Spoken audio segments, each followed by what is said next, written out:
क्यों व्याधों का, कोल भीलों का कोई आचरण नहीं था। और कोल भीलों को भगवान मिले कि नहीं मिले?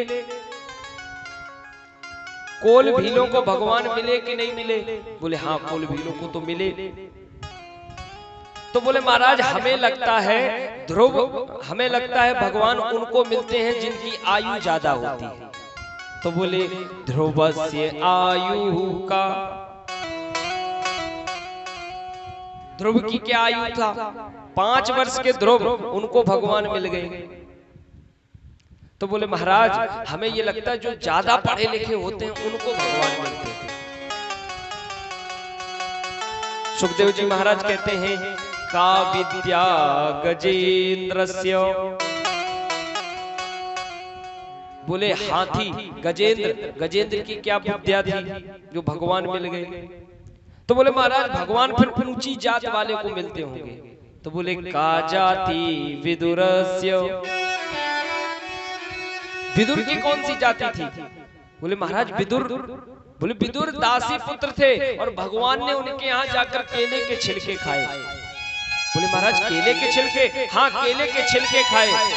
परीक्षित जी महाराज ने हाथ जोड़ लिए कि प्रभु ये प्रसंग जरा विस्तार से बताएं कि विदुर के यहाँ प्रभु ने कैसे केले के छिलके खाए।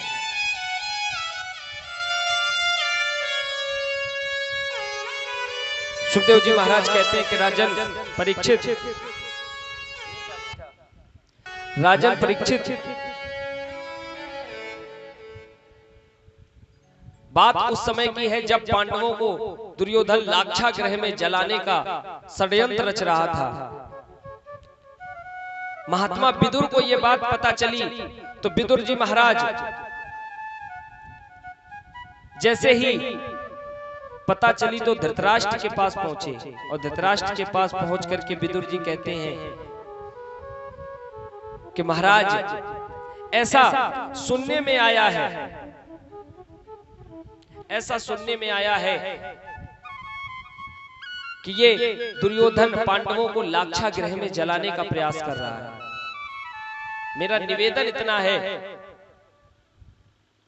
कि आप इस षड्यंत्र को रोकें।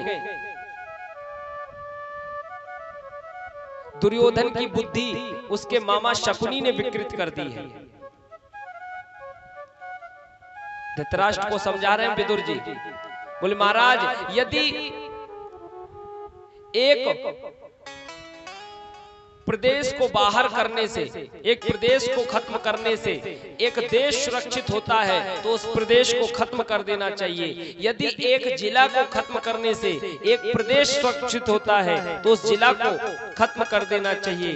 यदि एक गांव को खत्म कर देने से एक जिला सुरक्षित होता है तो उस गांव को खत्म कर देना चाहिए। और यदि एक घर को खत्म करने से एक गांव सुरक्षित होता है तो उस घर को खत्म कर देना चाहिए। और यदि घर के सदस्यों में एक सदस्य को खत्म करने से पूरा घर सुरक्षित होता है तो उस सदस्य को खत्म कर देना चाहिए। बोले महाराज दुर्योधन पांडवों को लाक्षागृह में जलाने का षड्यंत्र कर रहा है। आपको ये आदेश देना चाहिए दुर्योधन को कि यदि पांडवों को जरा भी बाल बाका हुआ तो इसका जिम्मेदार दुर्योधन होगा।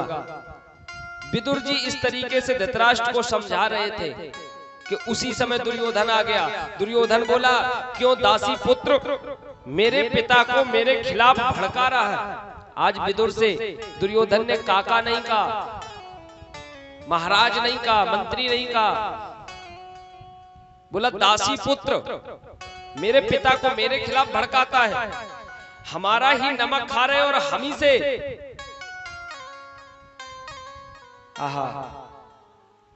दुर्योधन चिल्ला करके बोला विदुर जाओ, आज के बाद से तुम्हें हमारे राज्य में कोई आवश्यकता नहीं आने की। आज से तुम्हारा मंत्री पद मैं छीनता हूं। मैं आपके मंत्री पद से आपको यहां से निष्कासित करता हूं। विदुर जी महाराज ने धृतराष्ट्र की तरफ देखा। धृतराष्ट्र शांत बैठे थे। विदुर जी महाराज समझ गए कि इसमें महाराज की भी स्वीकृति है, क्योंकि मौनम स्वीकृति लक्षणम, मौन भी स्वीकृति का लक्षण होता है। पिता के सामने पुत्र किसी को गाली दे या पिता के सामने पुत्र कोई उद्दंडता करे और पिता शांत बैठा रहे, इसका मतलब पिता की भी सम्मति है उसमें। फिर बालक को बिगड़ने से कोई नहीं रोक सकता, बालक के विनाश से उसे कोई नहीं रोक सकता। विदुर जी महाराज को जब इस तरीके से अपमानित किया दुर्योधन ने, तो विदुर जी महाराज ने क्या किया, अपने धनुष और बाण को वही देहरी पे रख दिया। देहरी पे क्यों रख दिया? ताकि ये कौरव ये ना समझ ले कि अगर हम यहां से निकालेंगे तो ये विदुर जी पांडवों के साथ मिल जाएंगे। इसलिए धनुष और बाण को देहरी पे रख दिया कि अब हम निष्पक्ष होकर के जा रहे हैं। विदुर जी महाराज आए और केले के वन में एक छोटी सी कुटिया बना करके अपना जीवन निर्वाहन करने लगे। वहीं पर ओम नमो भगवते वासुदेवाय का जप करने लगे। इधर जैसे ही विदुर जी महाराज हस्तिनापुर को त्यागा, दुर्योधन के महल को छोड़ा, तो महर्षि वेदव्यास जी ने लिखा कि मानो कौरवों का पुण्य नष्ट हो गया। विदुर जी गए वैसे ही कौरवों का पुण्य नष्ट हो गया। जैसे लंका से जब विभीषण गए तो अस कही चला विभीषण जबहि आयुहीन भये सब तबहि। जब तक विभीषण जी लंका में रहे तब तक लंका सुरक्षित रही। जैसे ही विभीषण लंका से निकल करके आए तो आयुहीन भये सब तबहि। विदुर जी महाराज कुटिया बना करके रह गए। विदुर जी महाराज एक दिन आए और विदुरानी से आकर के बोले, अरे विदुरानी, आज हस्तिनापुर दुल्हन की तरीके से सजाया जा रहा है। कारण जानती हो, आज द्वारिकाधीश पांडवों की तरफ से शांति दूत बनकर के शांति प्रस्ताव लेकर के आ रहे हैं। विदुरानी ने कहा, तो पांडवों के पक्ष से आ तो रहे हैं, पर हमें और आपको वो जाने इतनी भीड़ में देख पाए कि न देख पाए। तो विदुर ने कहा, अरे विदुरानी, भले ही इतनी भीड़ में वो हमें न देख पाए, पर हम तो उन्हें देख लेंगे। विदुर और विदुरानी चल दिए, हस्तिनापुर के मार्ग में खड़े हो गए। बहुत भीड़ लग गई। भगवान का रथ आ रहा है। हस्तिनापुर बड़ा सुंदर सजाया गया, फूलों की वर्षा हो रही भगवान के रथ पर। भगवान के रथ में आगे दुर्योधन है, पीछे भगवान द्वारकाधीश श्री कृष्ण बैठे हुए हैं। और भगवान उतनी भीड़ में, उतने लोगों की भीड़ में भगवान विदुर और विदुरानी को ढूंढ रहे हैं।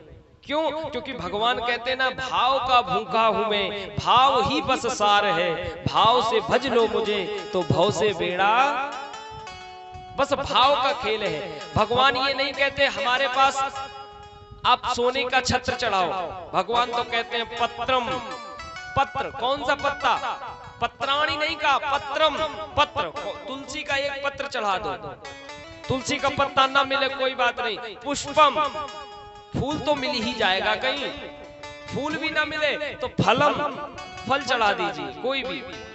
और फल भी ना मिले, कुछ ना मिले तो कह दिया तोयम। तोय कहते हैं जल को, तो केवल जल से ही प्रसन्न। भगवान भाव देखते हैं। आहा, हम लोग भगवान को जब चढ़ाने को, भगवान के आगे हम लोग दिमाग लगाते हैं और संसार में दिल लगाते हैं। जब मंदिर में जाएंगे तो दिमाग लगाएंगे और संसार में दिल लगाते हैं, जबकि दिल भगवान से लगाना चाहिए, दिमाग संसार में लगाना चाहिए। हम लोग मंदिर जाते हैं, मंदिर में 10 रुपए अगर डाल रहे हैं दान पेटी में, तो बगल वाले से कहेंगे, अरे 10 नहीं, रोज आना मंदिर में, 5 का डालो सिक्का।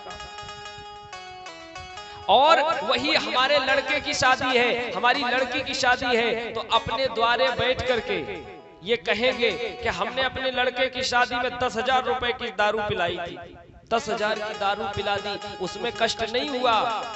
लेकिन अगर मंदिर में 10 रुपए डाले तो उसका कष्ट हो गया। दिन भर में कुछ नहीं तो हम लोग 20 रुपए 50 रुपए मसाला पानी बीड़ी में थूक देते हैं, खराब कर देते हैं। और वो 10 रुपए मंदिर में अगर चढ़ाने को बोल दिया किसी ने, आहा, आपके यहाँ शादी में पंडित जी आते हैं, आपका शादी कर्म करवाते हैं। पंडित जी ने अगर 2100 रुपए दक्षिणा मांग ली तो अंदर जाकर के कहेंगे, आजकल तो सब लूटने लगे हैं, सब डकैत हैं, बताओ लूटने 2100 रुपए कहीं दक्षिणा होती है। और जब बैंड पर नृत्य हो रहा हो, डांस हो रहा हो, उस समय देखो गड्डी की गड्डी उछाल देंगे, तब कोई दिक्कत नहीं, वो तो जानेंगे। बैंड वाले को हम 11,000 15,000 देंगे, गेस्ट हाउस वाले को 40,000 देंगे, यहां तक कि जो पटाखे छुड़ाने आता उसको भी हम 7,000 5,000 देंगे। और पंडित जी जिन्होंने आप मेन काम किया, मुख्य काम आपके लड़के और लड़की की शादी थी, बिना बैंड के भी शादी हो जाएगी, बिना पटाखे के भी शादी होगी, बिना डीजे की शादी हो जाएगी, बिना गेस्ट हाउस की शादी हो जाएगी, पर मूल काम तो मंत्रों को उच्चारण करना है, मूल काम तो ब्राह्मण का है, मूल काम तो पूजन का है। उसमें 2100 रुपए हमको ज्यादा लगते हैं। पंडित जी को अगर पंडित जी ने कह दिया 10 रुपए पूजन में चढ़ाइए, तो बोले महाराज बड़ा दक्षिणा लेते हो आप, थोड़ा कम ले लिया। शादी विवाह में ऐसे पैसे खर्च कर देते हैं। हम तो देखते हैं कि शादी विवाह में ड्रम के ड्रम सब्जी पूड़ी रोटी जो बची फेंक दी जाती है गेस्ट हाउस में। हमारे अभी एक मित्र की शादी थी, उनके यहाँ जब हम गए तो जो सब्जी बची, रात्रि में सब्जी और पूड़ी कुछ बच गए थे, भोजन बच गया था, तो उनकी खुद माता जी सब्जी पूड़ी सब लेकर के रेलवे स्टेशन पर गई। वहां पर कई लोग भूखे सो रहे होते हैं, यात्री है, विद्यार्थी है जो परीक्षा देने आए हैं, भोजन का नहीं हो पाई व्यवस्था, किसी के पास धन नहीं है, भूखे सो रहे हैं, तो उनको सबको भोजन पूरा बांट के आई। अन्न का कण और संत का क्षण कभी बर्बाद नहीं करना चाहिए। इसलिए तो भगवान केवल भाव को देखते हैं, भगवान ये नहीं देखते आप कितने रुपए चढ़ा रहे हैं, भगवान ये देखते हैं कि जब हमने इसको 10,000 रुपए दिए और 10,000 रुपए में से 100 रुपए मुझे देने में ये इतना सच्चा रहा है, 10,000 रुपए। जैसे आपने किसी से कर्जा ले लिया 1 लाख का, और वो आदमी आपसे ये कहे भैया 1,000 रुपए हमें 1 घंटे के लिए दे दो, फिर हम आपको दे देंगे, तो आपके पास पैसा तो है, लेकिन आप ये कह दो अब जाने दे न दे 1,000 रुपए। भैया जब उसने 1 लाख आपको दिया है तो उसमें से 1,000 देने में आपका क्या जा रहा है? अच्छा चलो ठीक है, भगवान को मत चढ़ाओ, भगवान को अर्पित मत करो, कोई बात नहीं। आप कल को आप भगवान को अर्पित नहीं करोगे, सारा धन अपने जेब में रखे हो दबाए हुए, और कल भगवान ने आपसे सांसें ही छीन ली, तब क्या करोगे? वो धन कहां ले जाओगे? सब यहीं रह जाएगा। इसलिए विदुर जी महाराज खड़े हैं, भगवान विदुर विदुरानी को देख रहे हैं। दुर्योधन ने पूछा केशव किसे देख रहे हो? केशव किसे देख रहे हो?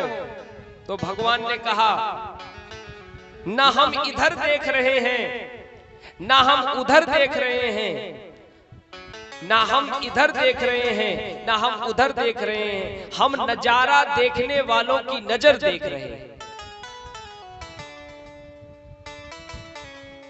आहा, विदुर की आंखों से आंखें मिल गई भगवान की। भगवान ने इशारों में कह दिया काका आज का निमंत्रण आपके यहाँ। भगवान दुर्योधन लेकर के गया, हस्तिनापुर में बिठाया भगवान को, राजमहल में सभा लगाई गई। सभा में भगवान ने पांडवों की तरफ से प्रस्ताव रखा कि देखो दुर्योधन, वैसे नीति कहती है कि पांडव आपके चचेरे भाई हैं, राज्य का आधा हिस्सा पांडवों को मिलना चाहिए, लेकिन आधा अगर ना दे सको तो तुम केवल 5 पांडवों को 5 गांव दे दो, और जैसे बन पड़ेगा मैं वैसे उनको संभाल लूंगा। दुर्योधन तमाक से खड़ा हो गया। दुर्योधन बोला, सुई चक्रे नैव दास्यामि बिना युद्धेन केशवा। सुई चक्रे, सुई की नोक के बराबर, नैव दास्यामि नहीं दूंगा बिना युद्धेन केशवा, बिना युद्ध के केशव मैं सुई के नोक के बराबर भी जमीन नहीं दूंगा।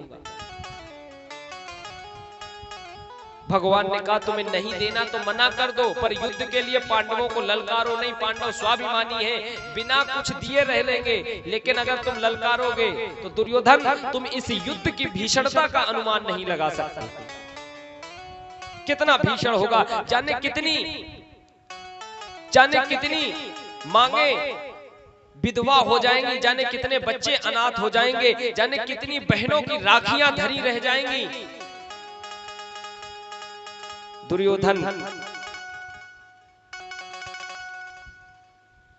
दुर्योधन का हाथ शकुनी मामा ने पकड़ लिया, दबा दिया कि बैठ जाओ दुर्योधन, ये केशव हैं, भगवान है, इनसे ऊंची आवाज में बात मत करो। एक दिन हमारी कथा चल रही थी बांदा हमीरपुर में, एक गांव पड़ता है चमरखन्ना, कथा चल रही थी और वहां कथा चलते समय हमसे हमारे परीक्षित जी ने आके कहा, बोले महाराज हम ये चाहते हैं कि रात में महाभारत करवा लिया करें, दिन में आपकी कथा हो जाती है और रात में महाभारत हो जाया करेगी। तो हमने कहा भैया महाभारत काहे को करवाओगे, महाभारत सुनना है अगर तो रात में गांव में, रात में क्या दिन में ही किसी गांव में निकलो, देखो घर घर में महाभारत हो रही है, करवाने की क्या आवश्यकता है।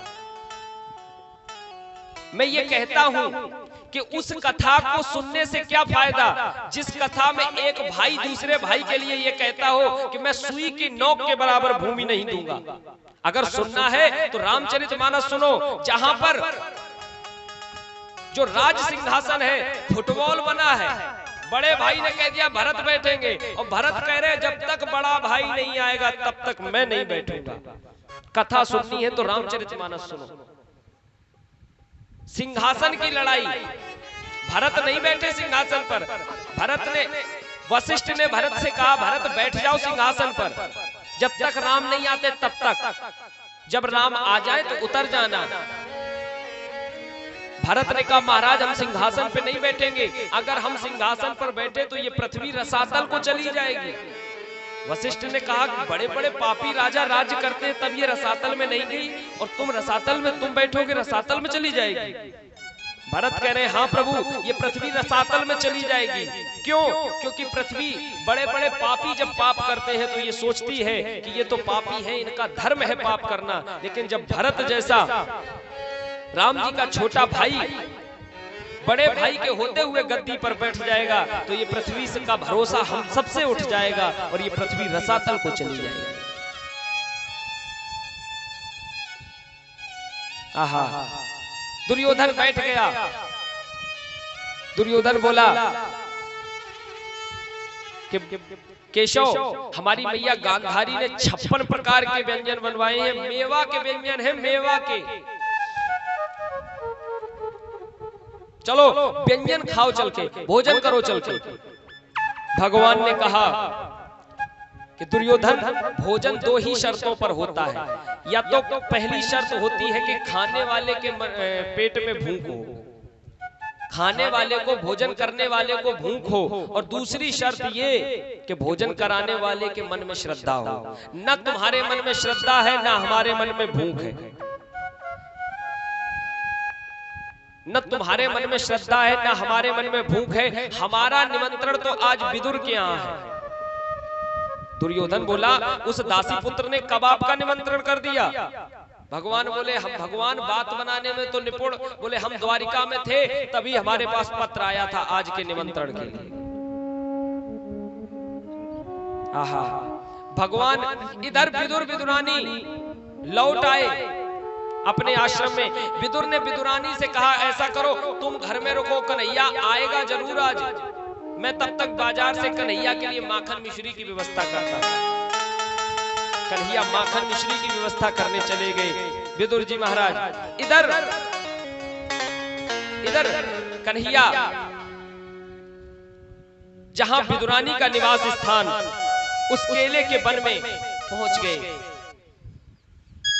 और कन्हैया, दरवाजे पर कन्हैया ने दस्तक दी। कन्हैया कह रहे हैं,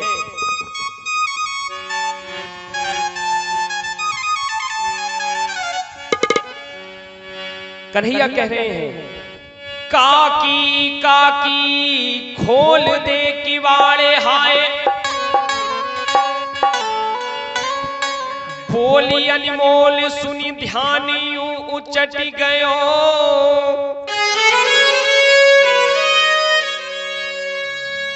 कन्हैया बोले, काकी काकी दरवाजा खोलो। जैसे ही विदुरानी ने सुना कन्हैया आ गया, तो स्नान कर रही थी विदुरानी। नगन उठी धाई ब्रजराज की बानी सुनो, पौरी विदुरानी को प्रेम यूं प्रकट भयो।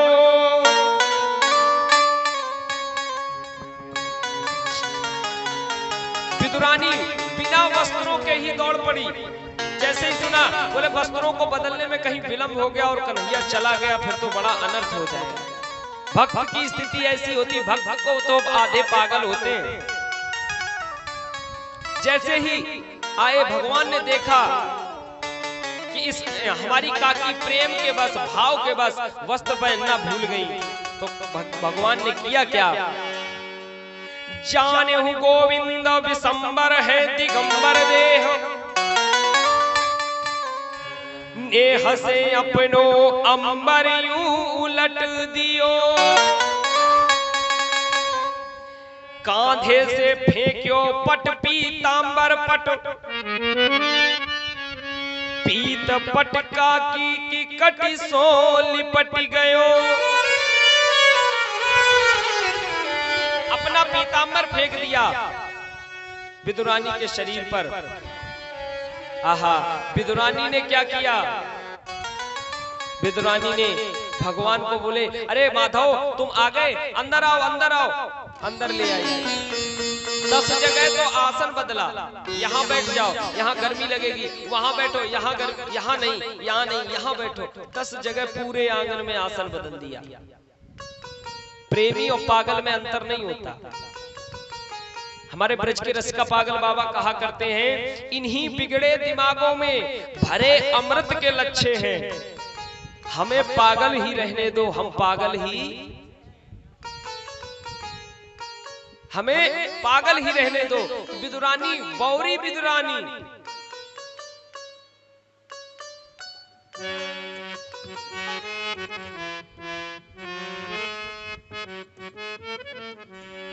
विदुरे घरे पाहुना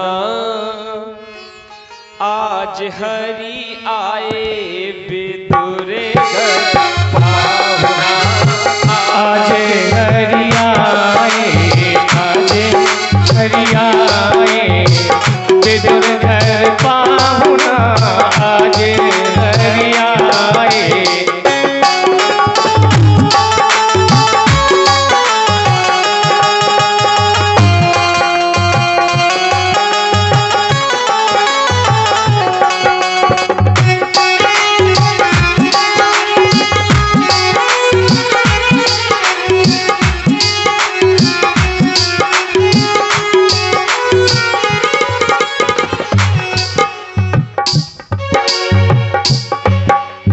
आज हरि आए, आज हरि आए, आज हरि आए, आज हरि आए, विदुरे घर पाहुना आज हरि आए, विदुरे घर पाहुना आज हरि आए, विदुर पाहुना आज हरि आए, विदुर घर पाहुना आज हरि आए, विदुरे घर पाहुना आज हरि आए।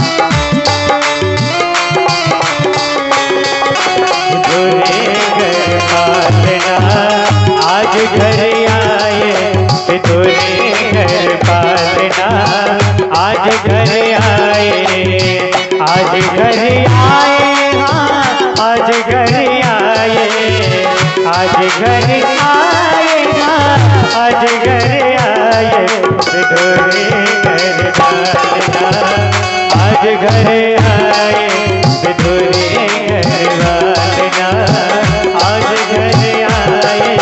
आज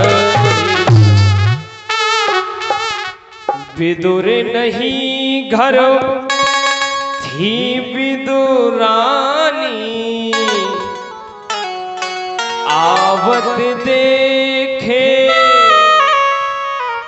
सारंग पानी, खुली देह नहीं आवे चिंता, आसन कहाँ जिमावना, आज हरि आए विदुरे घर पाहुना, आज घर आए।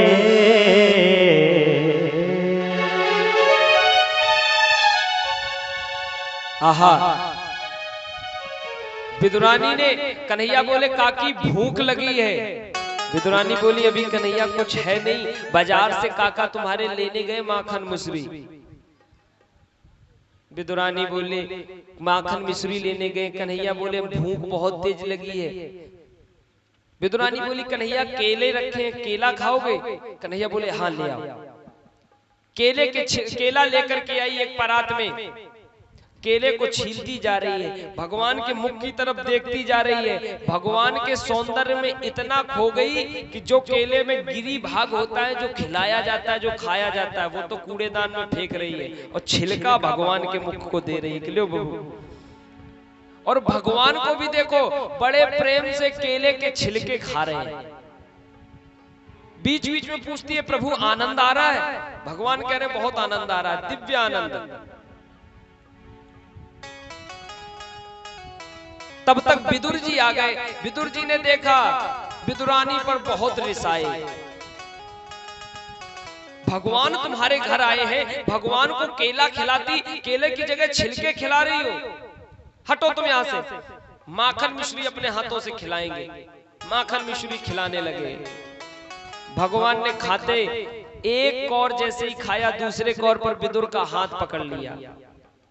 विदुर जी वो स्वाद नहीं आ रहा है जो स्वाद विदुरानी के छिलकों में था, क्योंकि भगवान केवल भाव के भूखे हैं, भगवान को भाव पसंद है। तभी तो कहा जाता है दुर्योधन घर मेवा त्यागी, साग विदुर घर खाई, सबसे ऊंची प्रेम सगाई।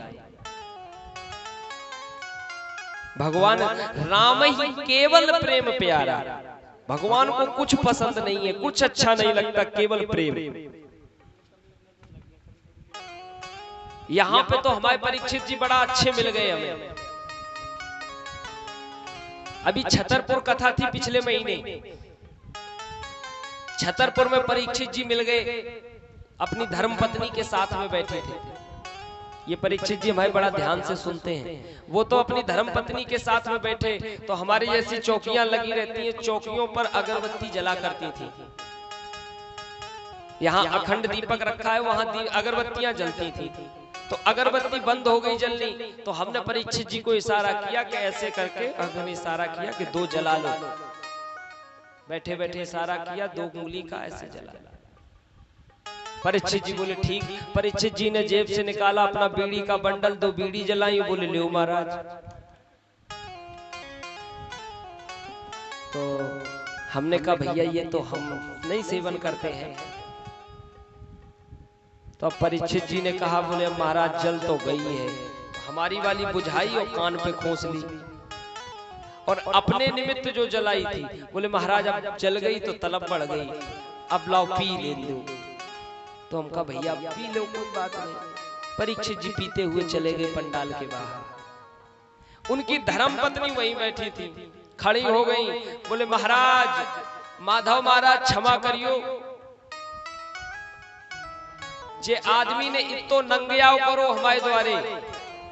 महाराज 20 गांव को आदमी जोड़ो हमारे द्वारे। अगर हम ये पहले से जानती होती कि ये आदमी इतना नंगपन करेगा तो चाहे हम किराए का परीक्षित बुलाती पर इसे परीक्षित न बनने देते।